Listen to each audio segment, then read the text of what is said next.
when you continuously repeat that they are a villain, that they are to blame, and that you are the victim of it, you continually stay in a relationship with them. You just hold on to the pain as your way of connecting. And it really stops you from moving forward.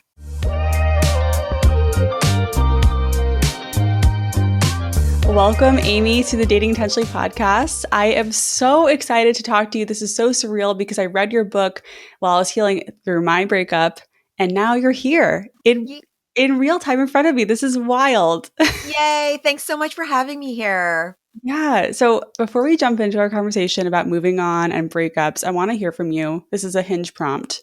Okay. What is the most spontaneous thing you've ever done? Let's see. I went to Burning Man on a whim for the first time and found my RV mate through a Facebook group. And then I ended up dating him. That is so, that's the definition of spontaneous. I love it. Wait, what was like the time frame between like Burning Man and like you deciding to go? Like, was it like a week before? Was it 2 weeks? 2 weeks before. Perfect. Amazing. I feel like, I don't know. I'm the kind of person where if I was going to go to Burning Man, I need to make the decision like that, because if I have time to think about it, I would probably talk myself out of it. Yeah. Was it worth it? Like, would you go back? After that, I went back another 3 times. So I had gone for 4 years in a row. Oh my God. Oh, wow. I don't know. Yeah, I don't know. I don't think I'm cut out for that. I'm just not, I don't know. I'd have to have like the most comfortable setup possible. I hear you. Well, thanks for that. I love learning that about you. I did not know that you were a burner. Okay, so I know your story pretty well because I read your book, and also I have it right here. One of the few books. I've read a lot of dating relationship books, mostly on Kindle. This is one of the few I bought because I wanted to like see the exercises and all the things you have in here. So can you just tell our listeners a little bit about what made you bring Breakup Bootcamp into the world? Yeah. So I struggled with relationships my entire life, which is why I became a dating columnist. And then I finally was in a relationship in my late 20s, and I thought, he was the one. And we talked about marriage and kids, and I had this whole future planned. And then that relationship fell apart very, very quickly and abruptly due to infidelity. And I put so much of my identity in him and our future that without that relationship, I completely fell apart. And I mean, like really bad, like depression, really, really dark thoughts. And when I kind of just tried everything to heal, it took me a really long time. And it's like 2.5 years, actually. I was like, what happens to those people who don't know what books to read, who don't have friends who are going to lend them a couch? Like, what happens to them? Because I was this close to making a decision that could have really ruined my life. And so I was like, I need to create what didn't exist for me, which is a safe space that you could leave your apartment and not be triggered constantly, be helped by experts who are specifically focusing on this type of grief, where people aren't going to say, oh, just get over it, or it happened for a reason, but really give you practical tools based in science so that you can process the pain and the shattering of your identity that comes after breakup, divorce, or even getting ghosted, and heal. And also at the same time, learn about your patterns from the past so you don't keep choosing the same types of emotional experiences. Amazing. I mean, so you say 2.5 years, that's how long it took you, but like, how did you define healed? Like, why was it 2.5 years? Yeah. So for everyone who's like grieving a breakup, you're like, oh my gosh, that's how long. Yeah. No, it doesn't take that long. The intensity of the pain, it subsided within a couple of months, but I was bitter and resentful. And I remember 8 months later, I thought I was fine. And then something triggered me. And then I spiraled like I was back to square one. And I say 2.5 years because even though I was dating, my heart was closed for business. I was still really bitter.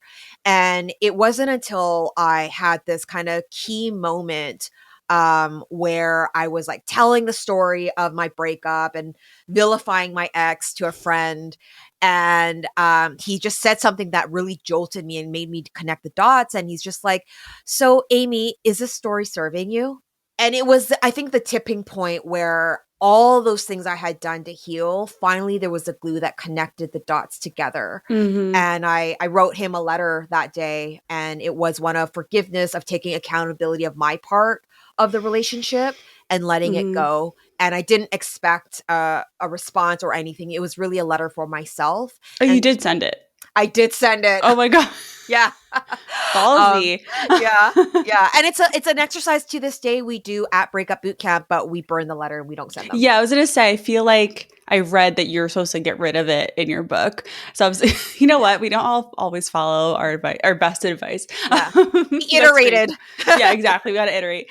I find that really interesting. The 2.5 year things. I think, like, I was actually, when I was making this outline for our episode, I was like, I think I fully stopped thinking about my ex 2.5 years after we broke up. I Oh. wasn't bitter or anything like what you're describing, but that's when I actually was like, oh, I don't even think about him anymore at all. Like, that's how long it took for my brain to really fully, completely rewire itself. Yeah. Yeah. Yeah. Twinsies. I know. I was like, oh, okay, maybe there's something to that timing. So, okay, I'm so glad I could talk to you because, you wrote this book 4 years ago, or it came out 4 years ago. I probably wrote it before that. It's jam packed with incredible advice. There's so many things in here. But now, do you think there would be, if there was any chapter you could add, what topic would you want to cover? Oh, what a great question. Let's see. I think I would add how to move forward and date. Because Okay. the book is really focused on processing the grief, understanding your patterns, and then now what? But maybe that's what the second book is supposed to be about. Ooh, yes, obviously. Yeah. Yeah, definitely. I mean, I was reviewing your book for this conversation, and like, you do have a lot in there about communication and like emotional regulation, which is kind of just good life advice. Just, you don't even need to be processing a breakup or processing grief to learn these skills. So I feel like there is a lot in there that you can take forward into relationships. Yeah. I Yeah. mean, like, even when people come to Breakup Bootcamp, they come because there's this painful event, and the pain is a catalyst for them to create change. And they come thinking they're there because of their ex. By the end of the boot camp, they realize, like, oh, what's my ex's name? This wasn't about my ex at all. This is about me, my Mhm. patterns, how I adapted in childhood to survive, and how I've carried that with me. And it's repeating. So, really, whether it's a book or the retreat, it's about our own patterns, because chances are, if you're overgiving, or if you're acting codependent, or if you're acting and really anxiously attached, it's not so much just about this person you're with or the person you just dated. It's been happening for a while. The patterns don't change because you just switch your partners. They don't magically just disappear. They often change because you have awareness and then you take action to change them. So true. And like, I really relate to what you were saying earlier about the bitterness and just in the context of patterns. Cause I, for a long time, felt like my ex broke me. Like, I felt like I came out of the relationship worse off emotionally.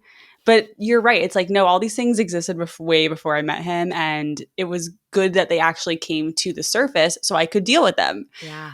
Yeah. Yeah.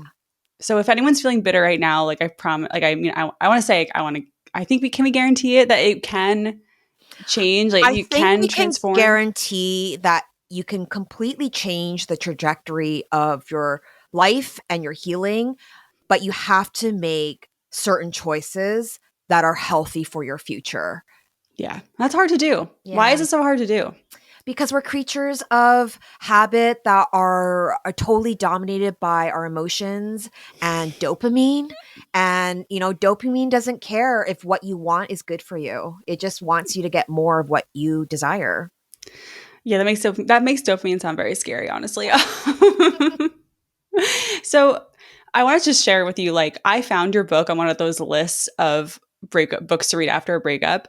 Like, after my breakup, I was with someone for 6 years and I ended it. I was 29. I was like at that very like sensitive, like, this could be it age, Yeah. And I left and I felt so empowered. That was like the best time. I've never been happier. Like, talk Wow. about dopamine. I was so happy that first 3 months. Like, I actually stopped going to therapy. Like, I was like, I'm good. Yeah. But then I would say 6 months after the breakup, like, I didn't date right away. I had a 3 month that time off, just like, I'm going to Italy. I'm gonna go to New York. I'm gonna like whatever. Then it all kind of came crashing down. And that's when I was like, okay, I need to take my healing seriously. I need to Yeah. go back to therapy. I need to read a book. So I read your book and I read The Artist's Way. And those were the two, yours and that one, were like, they just carried me through that period. Wow. So yeah, I just want to say thank you again Oh for my gosh. Thank you for sharing that. yeah. So for the listener who is fresh out of a breakup, for like I just told you my journey of like, okay, I had a time where I ignored the pain for a while and let it just kind of settle and then figured it out. What's a good place so that you would recommend to start with healing? A good place, as in, like, what's the first thing you should do? Yeah, like someone who's pretty fresh at whether it's a long relationship, situationship, like where do we start? I think where you start is to allow the emotions to be felt and to pass and move through you. What happens a lot in the beginning, and in the beginning, when you've had a breakup, especially if you're the one who's been broken up with and you feel blindsided, you didn't have that preparation time that the other person likely had. So it's very fresh and you are in shock. And when you are in shock, you might feel numb, you might feel confused, and your body's chemicals are not in equilibrium. And so Mm, if you go and try to dive right in to analyze your ex or analyze yourself, you're actually kind of escaping and distracting yourself from actually just feeling the intensity of this pain and processing this new reality. And you need to do processing. It goes from shock and denial until you kind of move through these other stages. And so if you kind of immediately try to, use that bad advice, the best way to get over someone is to get under someone, which is completely terrible, terrible advice. I was going to ask you later about that. Well, now we know. It's just like the greatest way of, like, avoidance, right? Distraction avoidance is not going to be your friend. And you might want to do what I call time interval sulking. So if you are, like, crying for 8 hours in bed and you're not leaving, you're not eating, what you can do is you could set a timer for 20 minutes. In that 20 minutes, do the ugly cry, yell if you need, whatever it is. And when it's up, you do a state change. You move your body. You do jumping jacks. You put on Beyonce, you dance for 5 minutes. After your state change, if you want to get back into that, okay, fine. Do it again. But I think that could help you, because otherwise it's very easy to just stay in bed for a week and not eat and not sleep. Yeah, I mean it's the type A in me loves the idea of like structuring sulking time. I love that so much. It's but definitely all this is easier said than done to anyone listening. Like it's yeah, I think like it ends up looking like a balance of some unstructured, just randomly crying at your desk time, Yeah. or which we've all done, and then maybe some like, I'm going to stay in tonight and just kind of be in my feels. Yeah. Yeah. Yeah. So what's like a hard truth you think folks who are newly single out of a relationship need to hear? Stop vilifying your ex Mm, and stop trying to recruit your friends or anyone who is willing to listen into this narrative that you are the victim of what has happened. And I'm not saying that this means that your ex might have done something terrible and disrespectful. This doesn't mean that they're not responsible, that there shouldn't be accountability, but for your own sake, when you continuously repeat that they are a villain, that they are to blame, and that you are the victim of it, you continually stay in a relationship with them. You just hold on to the pain as your way of mm. connecting. And it really stops you from moving forward. Yeah, okay, that is a really hard truth. I think, it starts with awareness. Like might not even know you're doing that. You might not even know you are continuing your relationship with someone by actively being mad at them. And I lived that. I get that. Like I definitely felt like I was doing that. I was still in a relationship somehow with my ex, even though we were doing no contact, but I was like actively mad at him for a Yeah. while. But like, do you think there is something useful about the anger?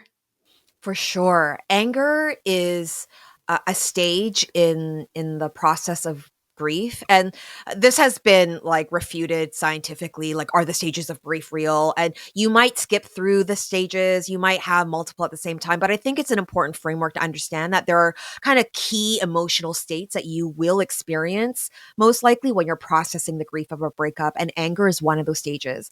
And anger can be really helpful because it could actually launch you out of depression. It can make you feel empowered to right a wrong, to set a boundary, to learn, to grow, to to activate energy to change your future, but it's meant to be a pit stop. It's not meant to be a place where you kind of continuously stay and hang out. So there's nothing wrong with feeling anger. Anger is a very natural human emotion and it's going to come up. And it's very, when I'm working with clients one on one, when they're pedestaling their ex, being like, oh my God, like they're the one who got away, I actively try to get them into anger. So we kind of knock them off the pedestal and are in reality. The problem is when you do what I did, which is for 2.5 years, anyone who would listen, I would try to get them onto my side by turning my ex into a villain. And in a way, it became a crutch for me to connect with other people. Right. Right. It's like there are definitely some people out there who love like hearing a breakup story, who like the drama and it's entertaining. And unfortunately, I mean, look at all of social media and dating content. It's like a lot of it is how things didn't work out, Yeah, Like, so yeah. I understand how it's like that's all feeding off each other and it like perpetuates just being stuck in being bitter. Yeah. I mean, I think I agree. I think being angry, I had to learn that is useful. For one thing I did was, I think you talk about this in your book, is making the list of like reasons it didn't work out. Mhm. That helped me a lot. Yeah, Like when I found myself slipping into pedestal mode, I would pull up that list, I'd add to it, yeah, and it helped me so much. But then after a while, I stopped needing it. yeah, Right? It's just like it's a pit stop, like you yeah, said. So I yeah. had a lot of questions from my listeners, and this one came up, I think, the most. Why does it hurt more or just as much when short relationship ends compared to long relationships? Oh, I'm so glad this was asked because I think when people are going through a situationship or a short-term relationship and it ends, there's almost a shame that they don't deserve to grieve it. And Mm, and they're almost embarrassed about it. I'm like, "Oh my gosh, there's a reason why." And I use this metaphor of like, say you're a kid and you are about to go to Disneyland. And so I compare, say if you're going to Disneyland and you're there for 10 hours, you go on every ride, you meet Mickey Mouse 20 times, and by the end of the day, you're so tired, you're done with Disneyland, you're good. There's no more mystery, like you're good. That's like the 10-year marriage, okay? You've done it, you know what you're going to get, great. Then let's look at Disneyland and say you go and you just go on 3 rides. And you've got, if you've only been there for about an hour, you've got 9 hours left. And suddenly the park closes and you have to go home. And this is what I compare to as like the 3-month relationship or the situationship. The future hasn't been actualized. It's just filled with all these hopes and dreams and this possible run in with Mickey Mouse that you will now never know if it's going to change your life. And it yeah. ends and it is completely heartbreaking because there's just all these possibilities that now have vanished. So that's why you're also, when you're in a short-term relationship or on again, off again situationship, you're getting these intense pulses of dopamine. And so the crash is really, really steep. Versus if you were in a marriage for 10 years, I'm not saying that the grief isn't intense. You're not in the highly motivated dopamine honeymoon stage Right. anymore, Right. right? There's a kind of stability, predictability. So they're just really different types of grief. Yeah, so I guess like what I'm hearing is like when something ends when you're still in the honeymoon phase, it's almost like all those feelings are heightened. So Yeah. then all the feelings, the negative feelings that come with the breakup are also going to be at that level. Whereas like it's tapered off when you're in a long. Yeah, that makes sense. I mean, it's comforting to know that like you're not crazy if you feel. It's like, think about, are you a Taylor Swift fan? Like her new album just came out, like thinking about how most of this album is about her situationship, not her long ass like 6 year relationship. Yeah, it's like I get it. you know. Yeah. Yeah. Yeah. I mean, you summarized it perfectly. Like, there's the intensity aspect of it. And the second is just the future possibility, right? When you've been with someone for a really long time, like the unknowns of the future, they're pretty stable. Yeah. Whereas when you meet someone new, part of why there's all these chemicals is that there's the unknown of the future. Dopamine, it motivates you to get more of the unknown. And once you know what's going to happen, you kind of shift into the here and now chemicals, which is like oxytocin and endorphins and vasopressin. Those are very subtle. So I think we are grieving the possibilities of all the what ifs. Right. So I like this Disneyland metaphor. I'm going to stick with it here. So what if you are like 6 hours into your day and you're starting to feel a little nauseous, but you know there's more, right? Mhm. Do you know if you should work through your nausea or should you get the hell out of there? So this is more of a question of how do you know something is worth working on, or is it better to just leave and call it? Yeah. So the question of should I stay or should I go is one I always get. And it's hard. I think it depends on a lot of things. Do you have children? What are your values? Hmm. But I think that there's questions you can ask yourself to create some clarity. And one is to ask yourself, am I being stuck in sunk cost fallacy, which is a term used in economics, and it describes this, very human psychological phenomenon, which causes us to kind of double down on things we've invested in, whether that's a stock market, whether you bought tickets to the movie, you don't like it for the first 15 minutes, but you're like, oh, I spent this money, I might as well stay. The relationship that you spent 3 years in going to therapy, working on, and Right. it's still not really good. You have to ask yourself, would I choose this person knowing what I know now, exactly as they are, if I was to make that decision today? Or am I only staying because I invested the 3 years, the therapy, the Hmm. money, the shared house together? And that will help you understand, like, are you making a decision based on your present and future value, or just stuck in sunk cost fallacy? That's such an important question to ask, and it's really hard to grapple with that. I had to face that too. I was with my ex probably 2 years longer than I wanted to be because he and I worked together. Like he worked in Oof, my company, yeah. and I knew letting him go would mean having to figure out that. And it was like a whole. It just I was like, oh, we're in the middle of this project. Like we have to finish this. It was a mess. I will never work with someone I'm dating ever, Mm. or I'm not going to work with my fiance. Is always like, let's start something together. I'm like, nope. Mm-mm. No, I'm sorry. um, but like, yeah, that is hard to come to terms with and realizing like, oh, the only reason I'm here is because I've just been here so long. Yeah. And yeah, and I think I always tell people it's better to be alone than in a relationship where you feel it's unhealthy or it's not serving you or you're feeling lonely. Yeah. Like, yeah, yeah, Yeah. it's a great answer. So another one that came up a lot, and I don't know how to answer this question, is how do you know if a relationship you had in the past is worth trying to rekindle? If you have to look and see if there's new data. So, Mm, what I mean by that is if you guys broke up and it's because you had to move to a different continent because of work, and then okay. something changes in your future where you're in the same city again, that is new data. If you break up because there was a terrible like anger issue and you come back together, no therapy has really been done, there's been no really real growth, nothing has really changed, there's no new data, you're just coming back because you miss the person or you're lonely, that is going to just yield the exact same results. Yes, so true. Well, also, I mean, I guess my concern with this scenario is like, does the other person want to? Like, just because you want to doesn't really mean anything. Like, how do you like? You have to take that first step and like reach out to your ex and even discuss if this is even on the table. Like Yeah. that to me is a really risky thing to do.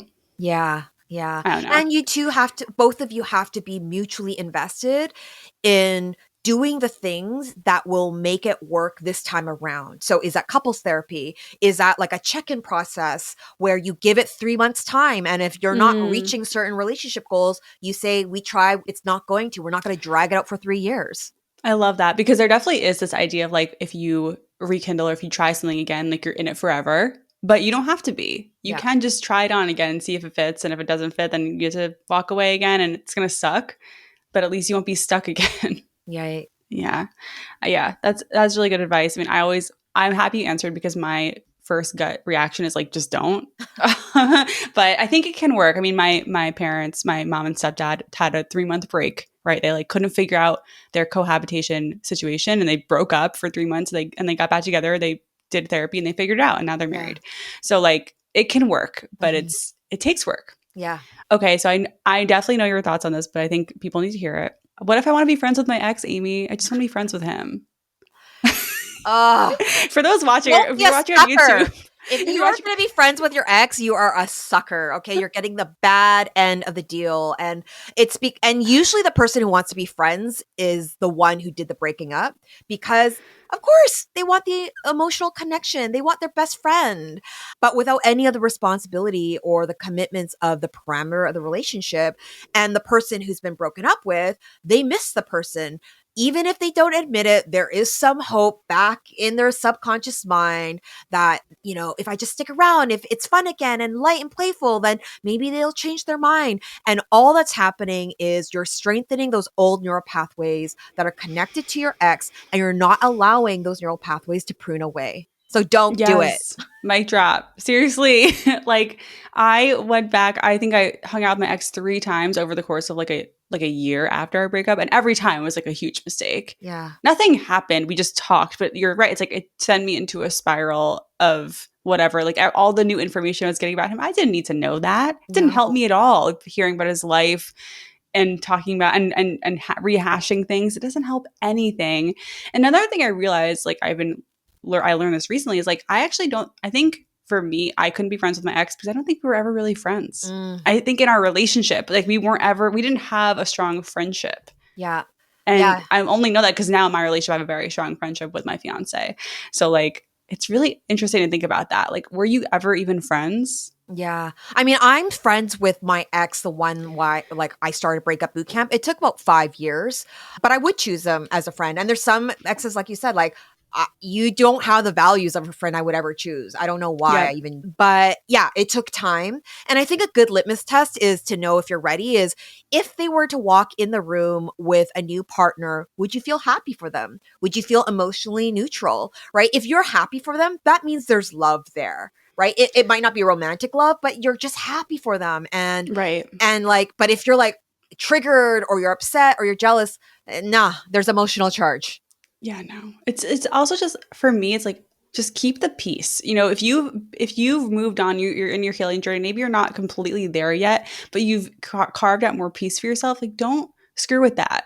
Like, connecting with your ex is not going to support this peaceful, like new version of yourself that you're working on. Yeah. Yeah.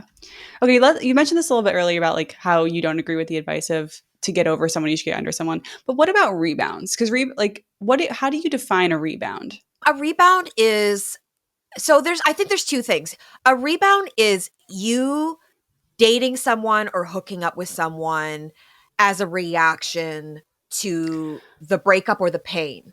And then there is just the Oh. person that you date after, the last person. Right. So yeah, that's how that the second one's my definition of a rebound. Like it's just like the next person you date, but it's like I don't know, is that avoidable? Like you can't really if you have a breakup and you keep dating and you get into a relationship, it's like that's automatically a rebound. Yeah, that's why I don't think it is, right? Like I Right. think if you Right. break up and you like you're somewhat healed and then you move on, like that's not necessarily a rebound. Mm, But if you're got it. like, still trying to post like hot pictures of you on Instagram, hoping your ex will see, and then like you're like, I'm gonna date this person and like show that we're in Napa Valley together, that's your rebound.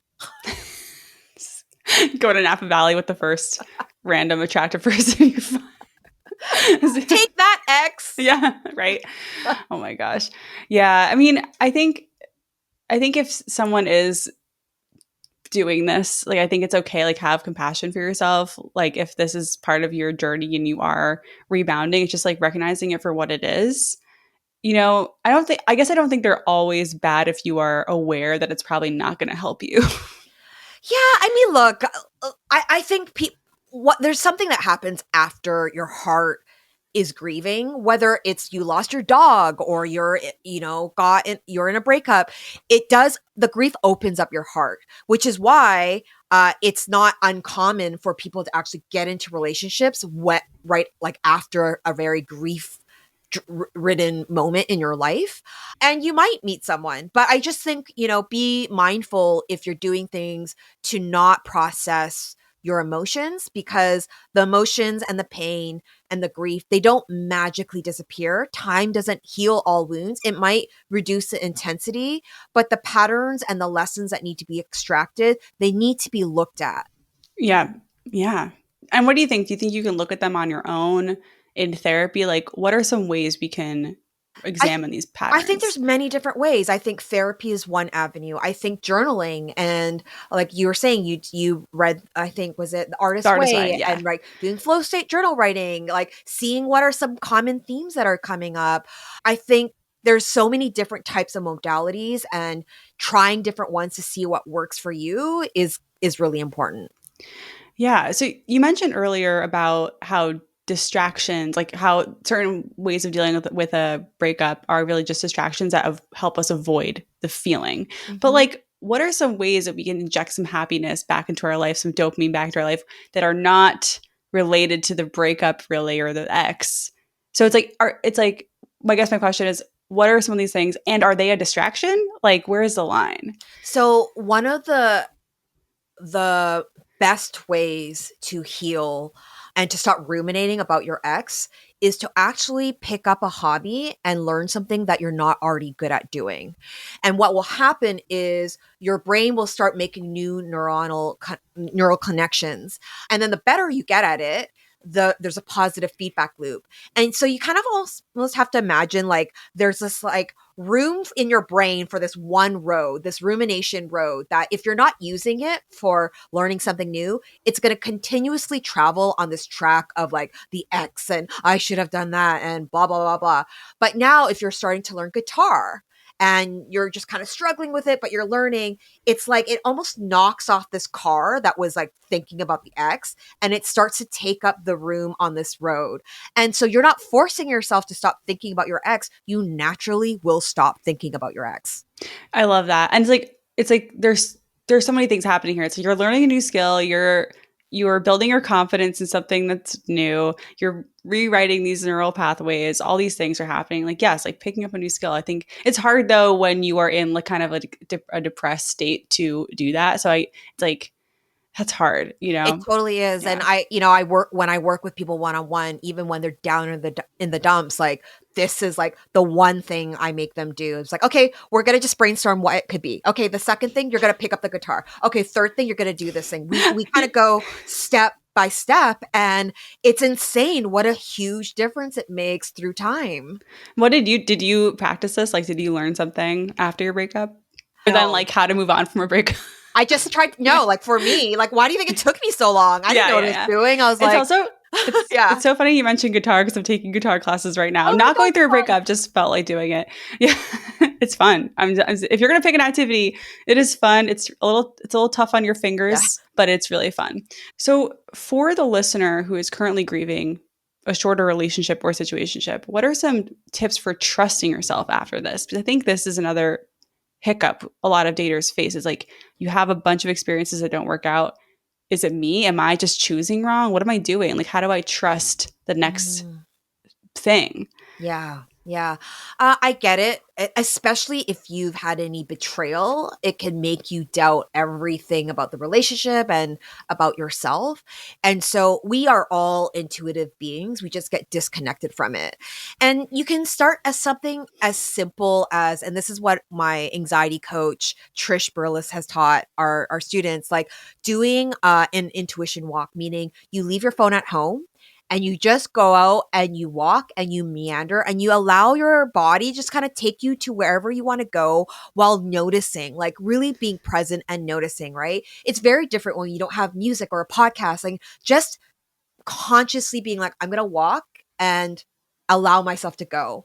And then you eventually find your way back home. And it's a tiny little thing that starts to help you get in your body and start to trust yourself again.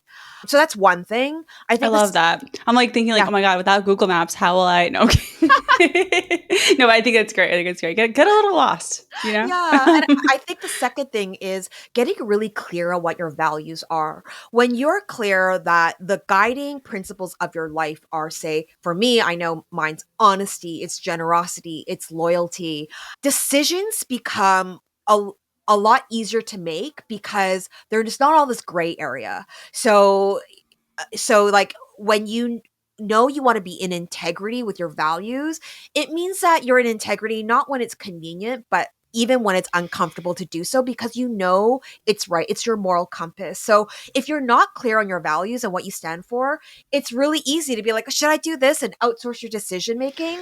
But when Yeah. you're clear, you know. Right. I love that. I mean, I talk about figuring out your needs a lot. Like that's one of my like core pillars of what I do on this podcast and everything, because that was the one thing that helped me so much after my breakup. And I Mhm. think, yeah, like when you really like write them down, put them in front of your face, like put them on a sticky note on your computer, like make them your phone background, like just whatever it is, like you're just assign to yourself to remember that like you have things you care about and you can make decisions around that. You don't need your friends to help you Yeah. decipher a text. Like you got this. Yeah. Yeah. And yeah, but it's hard. It does take, I think the tricky thing about confidence is like you do have to fake it the first few times just to get that repetition. And Mhm. then once you have a few repetitions under your belt, then it's easier to move forward and you just get more and more confident. But Yeah. that first, you gotta fake it a little bit at first, I think. Yeah. Yeah. Yeah. So, okay, this is another big question that I have been thinking about a lot lately. So, how do you know you're ready to date after a breakup? What are the signs? I think one thing you can ask yourself is, if you were to see your ex on a dating app and you would be absolutely destroyed, I would say give it a bit more time. If you do What's that, absolutely destroyed? if that's Like, going to cause you to be, back into fetal position, crying and oh, dark okay. for days, Yeah. you probably should not date at that moment. But if you're like, you do that thought experiment and you're like, you know what, I might be triggered and irked or maybe even sad, but I would be okay. Then the only way you can know is to try. And you have to, when you go on that next date, you have to really prime yourself to be like, you're not going to find your soulmate or your next partner. You're really just relearning how to create connection, how to be curious about another human being. That's it. That's your only That's it. goal. Right.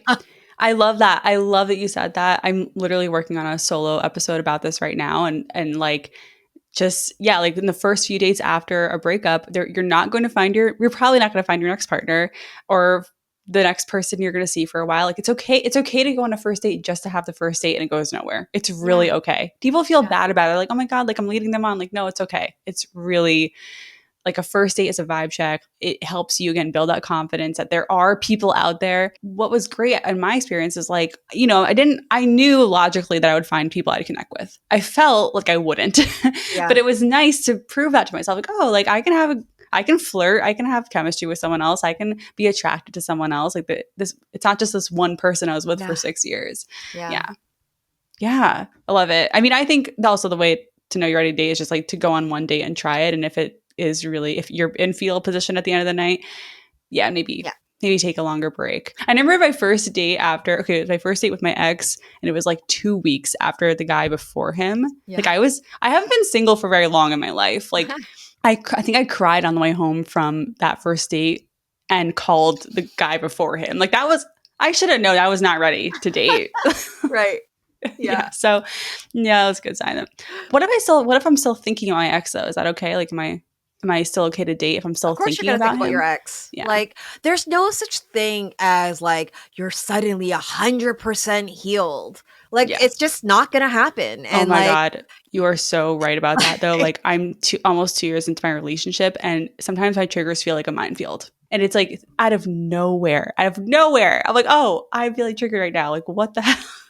yeah. And like, Yeah. the thing is, like, you actually can have love for different people, right? Like, I'm not saying you're going to get into all these relationships, but yeah, there might be a part of your heart that loves your ex or the person you dated at age 16. You're not going to do anything with that love.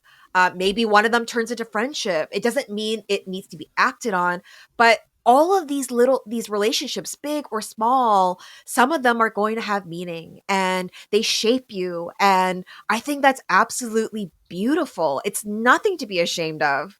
Yeah, totally agree. It's like a part of your life. It's a chapter of your life, a season of your life. It's not just going to be erased. Yeah. Yeah. So, if we've experienced pain, or even if we haven't, I think there's this tendency to go into dating wearing like this thick armor, especially these days. It feels like everyone's really protecting ourselves to the point where connection just can't happen. Yeah. What is your advice for dating while being aware that we can get hurt, but being open to actually let connections form? Yeah, being open is it's so much easier said than done. And the reason why we close is because our nervous system is reacting in a way where it's like I'm not safe. So what it's doing is it's shutting down and it's disassociating or it's freezing. And then you do this enough, it kind of becomes your kind of permanent state. And I work with a lot of people like this, and it can eventually turn into being very jaded and sizing people up and judging them as actually a defense mechanism, because it will always ensure that intimacy doesn't touch you.